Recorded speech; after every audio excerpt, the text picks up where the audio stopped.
Whispers from the Forgotten Alley.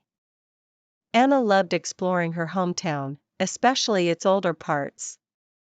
Old buildings, with their worn-out bricks and ancient windows, seemed to whisper tales of times long gone. The town had many secrets, and one of them was the Forgotten Alley. It was a regular Saturday morning, and Anna roamed the town with her camera. While walking down an old street, she stumbled upon an alley she had never seen before. Tall brick walls on either side almost hid it entirely from view. Intrigued, Anna decided to venture in. The alley was quiet, eerily so. The cobbled path underfoot was uneven, suggesting that it hadn't been used for years. An antique wooden door, slightly ajar, stood at the end of the alley. Anna felt an indescribable urge to open it. Pushing the door gently, she entered what seemed like an old bookstore. Dust hung in the air, and the room smelled of old paper and ink. There were shelves filled with books that looked ancient, their spines cracked and pages yellowed. Anna picked up a book titled The Tales of Our Town. Flipping it open, she started to read, and soon, she could hear faint whispers. She looked around, trying to locate the source, but no soul was in sight. The whispers seemed to come from the books themselves. They narrated stories of the town's past, tales of love, adventure, mysteries, and tragedies. The stories spoke of heroes and villains, commoners and royals, and events that had shaped the town. Hours passed without Anna realizing it. Wholly engrossed, she continued to read and listen to the book's tales, occasionally taking pictures. She felt a deep connection to the town's history and its people. Suddenly, a bell chimed, breaking Anna's concentration. The room grew brighter, and she realized evening had come. The shop, which seemed abandoned, now showed signs of life. A figure approached her, an old man with a gentle smile. "You've discovered the heart of our town," he said, pointing to the books. "Not many find this place. These books hold our history and our emotions. They whisper to those who care to listen." Anna smiled, realizing she had found a treasure. She purchased The Tales of Our Town and promised to return. As she stepped out of the alley, it felt like she was emerging from a different world. The evening sun painted the sky golden, and the town seemed more alive than ever. The whispers from the Forgotten Alley had given her a newfound appreciation for her hometown. From that day on, the alley wasn't forgotten anymore, at least not by Anna. She would often visit, listening to new whispers and discovering more tales, ensuring that the stories of the past remained alive in the heart of the town. The Clockmaker's Enchanted Timepiece.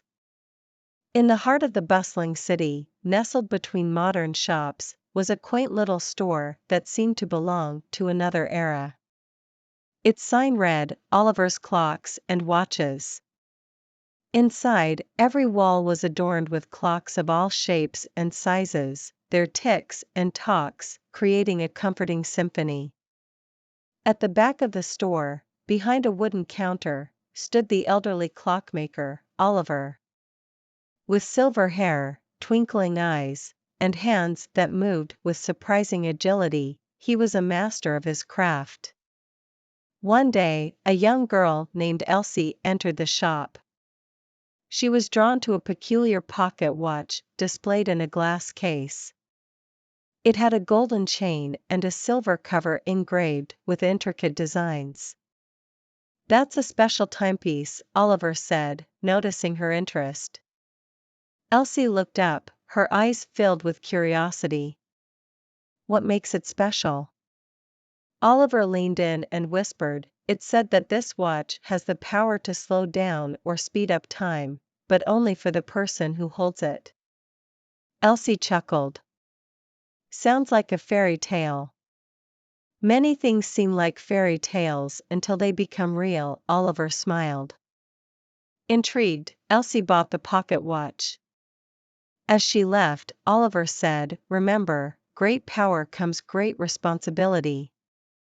The next day, Elsie decided to test the watch. Thinking of a slow, relaxing day, she gently turned the watch's hands backward. To her amazement, everything around her started moving leisurely while she moved at her regular speed.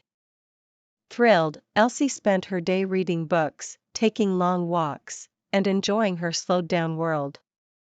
The next day, she was in a hurry for a meeting and turned the watch's hands forward. Time sped up, and within moments, she reached her destination.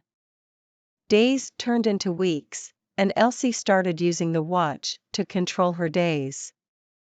When she wanted long weekends, she'd slow down time. When workdays felt tedious, she'd speed them up. But she soon realized that while she could control time, she couldn't control the events in her life. She missed her best friend's wedding one day because she had sped through the day. Another time, she realized she had aged faster than her peers, her face showing lines that weren't there before. Distraught, Elsie returned to Oliver's shop. "The watch, it's not what I expected," she said, tears streaming down her face. "I've missed out on so much." Oliver nodded. "Time is a gift, young lady. When we try to control it too much, we miss the essence of life." Elsie looked down, the weight of her actions sinking in. "Can I make things right?" Oliver took the watch from her and placed it back in its glass case. "Time may not be reversible, but memories are. Cherish the moments, make amends, and remember, the best time is always now." Elsie left the store, her heart lighter. She reconnected with friends, made up for lost times, and started living in the moment. As for the enchanted timepiece, remained in Oliver's shop, a reminder that while time can be measured, life's moments are priceless.